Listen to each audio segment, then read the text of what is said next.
مولاي صل وسلم دائما أبدا على حبيبك خير الخلق كلهم. مولاي صل وسلم دائما أبدا على حبيبك خير الخلق. میرے اسلامی بھائیوں اور بہنوں، السلام علیکم ورحمۃ اللہ وبرکاتہ۔ 60 ہجری محرم الحرام کی پہلی تاریخ کو جب نواس رسول جگر گوشے بطول فرزند علی امام حسین رضی اللہ تعالی عنہ کوہ ذی حشم کے دامن میں پہنچ کر خیمہ زن ہوئے، حور بن یزید تمیمی 1000 لشکر کے ساتھ آپ کو گرفتار کرنے کے لیے آ پہنچا۔ دوپہر کا وقت تھا، دشمن کے گھوڑے اور سارے آدمی بہت پیاسے تھے۔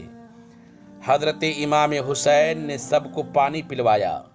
غالباً اسی ہمدردی کی وجہ سے حور آپ سے کچھ کہنے کی جرأت نہ کر سکا، یہاں تک کہ جب ظہر کی نماز کا وقت آیا اور اذان پڑھی گئیں تو آپ نے حمد و صلات کے بعد حر اور اس کی فوج کو مخاطب کرتے ہوئے ارشاد فرمایا، اے لوگو، میں خدائے تعالیٰ کی بارگاہ میں اور تمہارے سامنے اپنی صفائی پیش کرتا ہوں کہ میں اس وقت تک تمہاری طرف نہیں آیا جب تک کہ تمہارے خطوط میرے پاس نہیں گئے۔ آپ ہماری طرف آئیے، ہمارا کوئی امام نہیں ہے، شاید آپ کے سبب ہم لوگوں کو خدائے تعالیٰ ہدایت پر جمع فرما دے۔ اب اگر تم لوگ اپنی بات پر قائم ہو تو میں آ ہی گیا ہوں، تم مجھ سے عہد کرو تاکہ مجھے اطمینان ہو جائے تو میں تمہارے شہر چلوں، اور اگر میرا آنا پسند نہیں کرتے ہو تو میں جہاں سے آیا ہوں وہیں واپس چلا جاؤں۔ آپ کی اس تقریر کے بعد خاموشی رہی، کسی نے کوئی جواب نہ دیا۔ آپ نے حر سے پوچھا، تم ہمارے ساتھ نماز پڑھو گے یا الگ پڑھنا چاہتے ہو؟ حر نے کہا، آپ نماز پڑھائیں، ہم سب آپ کے پیچھے پڑھیں گے۔ چنانچہ ایسا ہی ہوا۔ دونوں طرف کے لوگوں نے امام حسین کے پیچھے نماز ادا کی۔ اس کے بعد آپ اپنے خیمہ میں تشریف لے گئے۔ جب عصر کا وقت ہوا تو حضرت امام حسین نے اپنے ساتھیوں کو حکم دیا کہ روانہ ہونے کے لیے سب تیار ہو جائیں۔ پھر خیمہ سے باہر تشریف لائے اور اس وقت بھی دونوں جماعتوں نے آپ کے پیچھے نماز پڑھی۔ نماز کے بعد پھر آپ نے مجمع کی طرف رخ کیا اور حمد و صلات کے بعد فرمایا، اے لوگو، اگر تم تقوی اختیار کرو اور حق والوں کا حق پہچانو گے تو اللہ تعالیٰ کی خوشنودی حاصل کرو گے۔ جو تم پر ظلم و زیادتی کے ساتھ حکومت کرتے ہیں، ہم اہل بیت نبوت ان کے مقابلہ میں خلافت کے زیادہ مستحق ہیں، لیکن اگر تم لوگ ہم کو نہیں پسند کرتے ہو اور ہمارے حق کو نہیں پہچانتے ہو اور تمہاری رائے اس کے خلاف ہو گئی جو تمہارے خطوط سے ظاہر ہے تو میں واپس چلا جاؤں گا۔ حر نے کہا، خدا کی قسم، ہمیں نہیں معلوم کہ وہ کیسے خطوط ہیں جن کا آپ ذکر فرما رہے ہیں۔ آپ نے خطوط کے تھیلے کو منگا کر سب کے سامنے الٹ دیا۔ حر نے کہا، ہم ان لوگوں میں سے نہیں جنہوں نے آپ کو یہ خط لکھے ہیں، ہم کو تو یہ حکم دیا گیا ہے کہ جہاں بھی آپ مل جائیں ہم آپ کا ساتھ نہ چھوڑیں، یہاں تک کہ ابن زیاد کے پاس پہنچا دیں۔ آپ نے فرمایا، اس سے مطلب کہ حاصل کرنے سے تیرے لیے مر جانا زیادہ آسان ہے۔ پھر آپ نے اپنے ساتھیوں کو سوار ہو کر لوٹنے کا حکم دیا۔ حر نے واپس ہونے سے روکا۔ آپ نے فرمایا، تیری ماں تجھ پر روئے، آخر تیرا مطلب کیا ہے؟ حور نے کہا، خدا کی قسم، اگر آپ کے علاوہ کوئی دوسرا عرب یہ بات کہتا تو میں اس کی ماں کو بھی ایسے ہی کہتا، لیکن آپ کی والدہ ماجدہ کا ذکر میں بھلائی کے ساتھ ہی کروں گا۔ امام نے فرمایا، تو کیا چاہتا ہے؟ اس نے کہا، میں آپ کو ابن زیاد کے پاس لے جانا چاہتا ہوں۔ آپ نے فرمایا، خدا کی قسم یہ نہیں ہوگا۔ اس نے کہا، خدا کی قسم میں بھی آپ کو نہیں چھوڑوں گا۔ اسی طرح تکرار ہوتی رہی۔ آخر میں حور نے کہا، مجھے آپ سے لڑنے کا حکم نہیں دیا گیا ہے، مجھے تو صرف یہ حکم ہے کہ میں آپ کے ساتھ ساتھ رہوں یہاں تک کہ آپ کوفہ پہنچ جائیں۔ اگر آپ کوفہ جانے سے انکار کرتے ہیں تو جب تک کہ میں ابن زیاد کی رائے نہ معلوم کر لوں، آپ ایسا راستہ اختیار کریں جو نہ کوفہ کی طرف جاتا ہو اور نہ مدینہ کی طرف آپ کو اس کی یہ بات معقول معلوم ہوئی۔ آپ قادسیہ اور عزیب کی راہ سے بائیں مڑ کر چلنے لگے، ساتھ ساتھ حور بھی چلتا رہا۔ جب امام عالی مقام کا قافلہ قصر بنی مقاتل پہنچا تو آپ نے وہیں قیام فرمایا۔ تھوڑی دور پر حور بھی ٹھہرا۔ آدھی رات کے بعد آپ نے ساتھیوں سے فرمایا کہ پانی بھر لو اور چلو۔ ابھی تھوڑی دیر چلے تھے کہ ذرا آنکھ لگ گئیں، پھر چوک گئے اور 3 بار فرمایا انا للہ و انا الیہ راجعون والحمد للہ رب العالمین۔ یہ سن کر آپ کے صاحبزادے حضرت امام زین العابدین آپ کے پاس آئے اور عرض کیا ابا جان اس وقت یہ کلمات زبان پر کیسے جاری ہوئے؟ فرمایا ابھی میری آنکھ لگ گئی تھی، میں نے دیکھا ایک سوار کہہ رہا ہے یہ لوگ راستے پر چل رہے ہیں اور موت ان کی طرف بڑھ رہی ہیں، میں سمجھتا ہوں کہ اس طرح ہم کو موت کی اطلاع دی گئی ہے۔ صاحبزادے نے کہا خدائے تعالیٰ آپ کو ہر بلا سے محفوظ رکھے، کیا ہم حق پر نہیں ہیں؟ آپ نے فرمایا اس خدائے ذوالجلال کی قسم جس کی طرف سب کو لوٹ کر جانا ہے، ہم حق پر ہیں۔ بہادر صاحبزادے نے کہا جب ہم حق پر ہیں تو ایسی موت کی ہمیں کوئی پرواہ نہیں۔ آپ نے فرمایا خدائے تعالیٰ تمہیں وہ جزائے خیر عطا فرمائے جو کسی بیٹے کو اس کے باپ کی طرف سے مل سکتی ہو۔ جب آپ کا قافلہ نینوا میں پہنچا تو کوفہ کی طرف سے ایک سوار آتا دکھائی دیا، سب ٹھہر کر اس کا انتظار کرنے لگے۔ وہ آیا تو امام عالی مقام کی طرف متوجہ نہیں ہوا، حور کو سلام کیا اور اس کو ابن زیاد کا خط دیا جس میں لکھا تھا کہ حسین کو آگے بڑھنے سے روک دو اور انہیں چٹیل میدان میں اترنے پر مجبور کرو جہاں کوئی پانی کی جگہ نہ ہو اور نہ پانی ہو۔ میں نے قاصد کو حکم دیا ہے کہ وہ تمہارے ساتھ رہے تاکہ تمہاری کارگزاری کی ہمیں اطلاع دے اور تم سے الگ نہ ہو جب تک کہ ہمارے حکم پر عمل نہ ہو جائے۔ حور نے امام اور ان کے ساتھیوں کو خط کے مضمون سے مطلع کیا۔ حضرت نے فرمایا اچھا ہم کو ذرا آگے بڑھ کر سامنے والے گاؤں گازریہ یا شفیہ میں ٹھہرنے دو۔ حور نے کہا ہمیں تو چٹیل میدان میں ٹھہرانے کا حکم دیا گیا ہے اور نگراں ہمارے ساتھ ہے، ابن زیاد کو ہمارے طرز عمل کی اطلاع کر دے گا۔ حور کے اس جواب پر حضرت امام عالی مقام کے ساتھیوں میں جوش پیدا ہو گیا۔ حضرت زہیر بن قیس نے کہا اے نواس رسول ان سے جنگ کر لینا ہمارے لیے آسان ہے، یہ نسبت ان لوگوں کے جو ان کے بعد میں آئیں گے اس لیے کہ وہ اتنے ہوں گے کہ ہم کو ان سے مقابلہ کی طاقت نہ ہوگی۔ مگر امام عالی مقام نے فرمایا ہم اپنی طرف سے جنگ کی شروعات نہیں کریں گے۔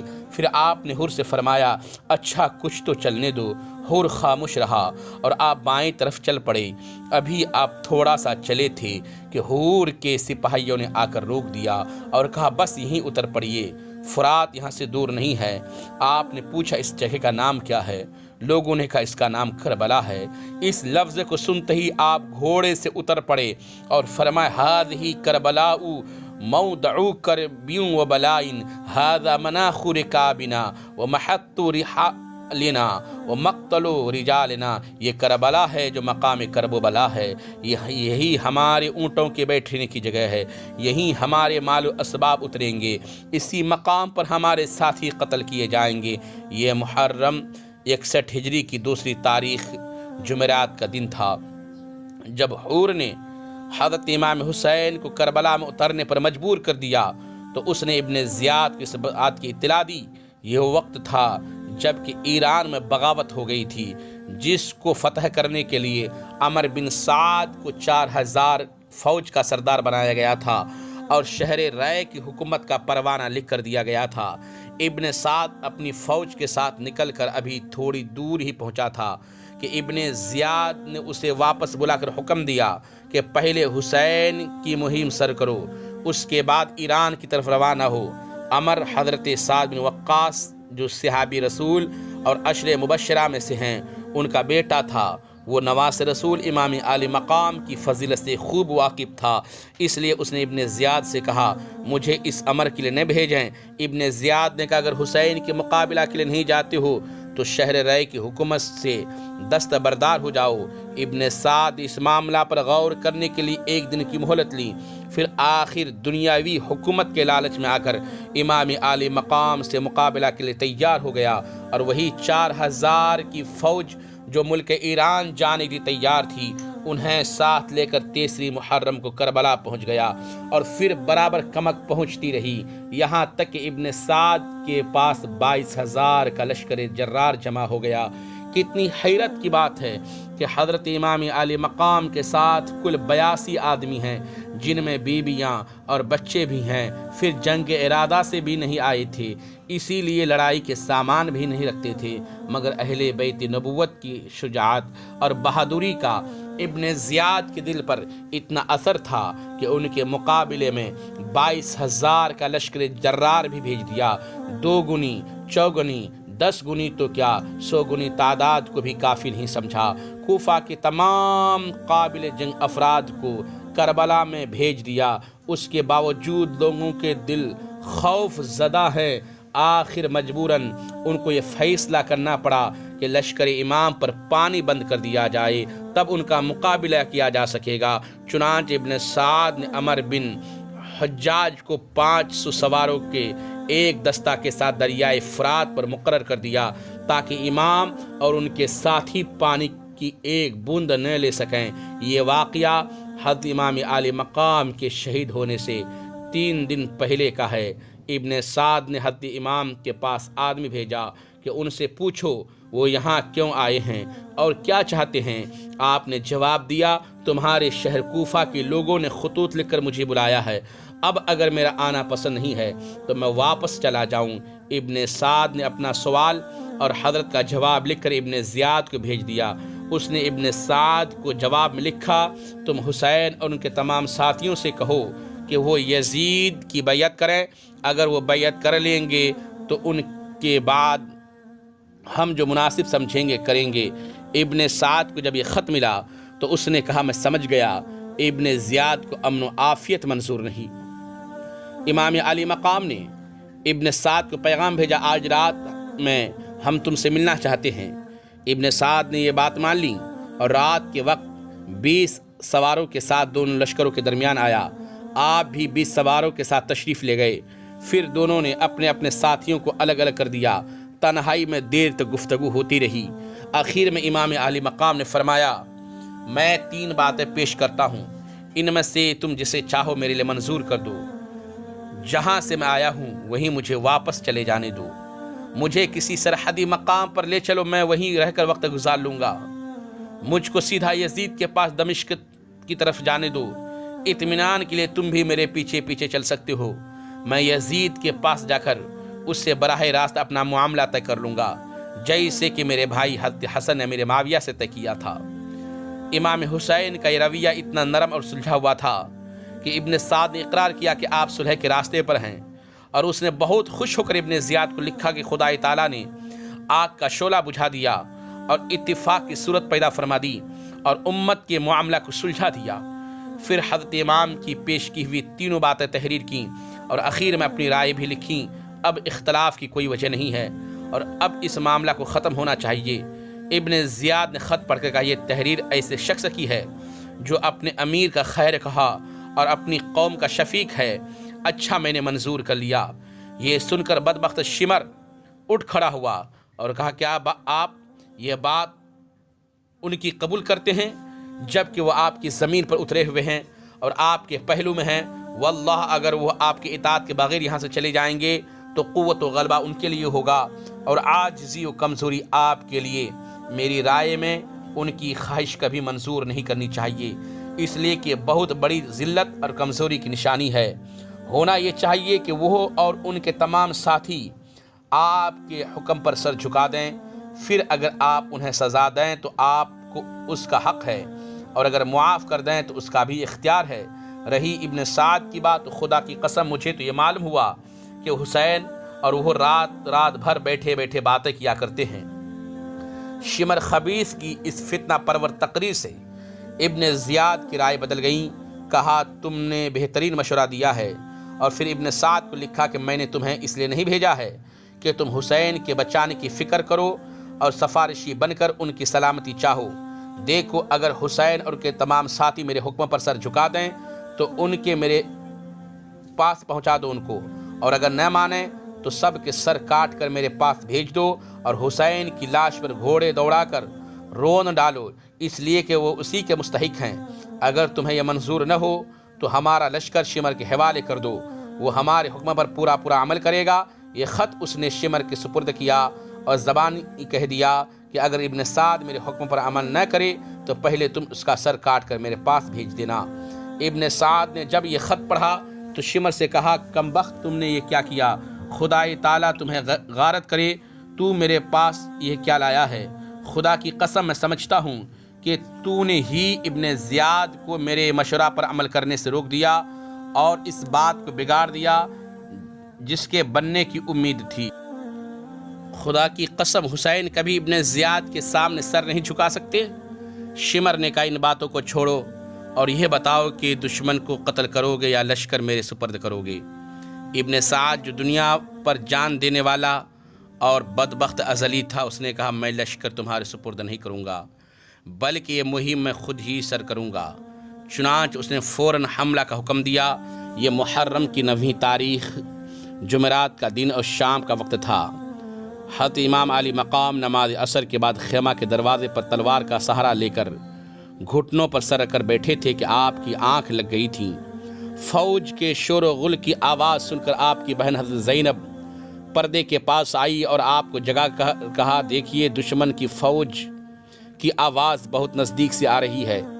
آپ نے سر اٹھایا اور فرمایا، میں نے ابھی رسول اللہ صلی اللہ علیہ وسلم کو خواب میں دیکھا۔